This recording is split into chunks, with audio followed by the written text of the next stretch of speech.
What do you do when you've been waiting for a breakthrough for years and nothing changes?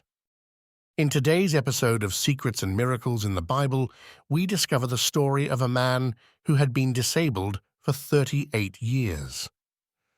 At the Pool of Bethesda, Jesus met him and with a single command turned his life around. John 5 tells us that in Jerusalem, near the sheep gate, was a pool called Bethesda.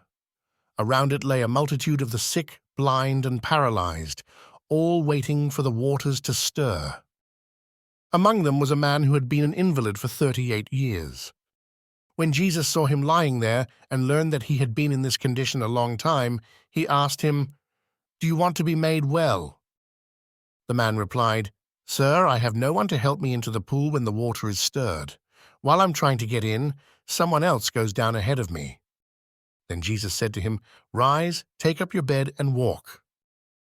Immediately the man was healed. He picked up his mat and began to walk. After 38 years of waiting, one moment with Jesus changed everything. So what's the hidden truth in this miracle?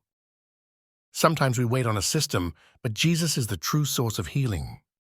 Our excuses don't stop his power. He meets us in our weakness. When Jesus speaks, delay ends and destiny begins. 38 years of paralysis ended with 3 words: rise, walk, live. Maybe you've been stuck in a situation for a long time, waiting for change, waiting for healing, waiting for a breakthrough. The good news is, one word from Jesus can transform what years of waiting could not. Your past delay does not cancel your future destiny. Let's pray. Father, thank you that you are the God who restores. Where I feel stuck, speak your word and lift me up.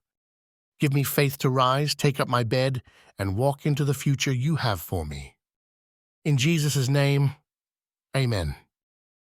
The healing at the Pool of Bethesda reminds us no wait is too long and no situation too hopeless for Jesus. If you believe it, declare it today. I will rise and walk in faith. Subscribe for more secrets and miracles in the Bible. Like and hype this video? Share this with someone who needs this encouragement today. If you like, you can support your Bible journey by buying us a coffee. See you next time. God bless you.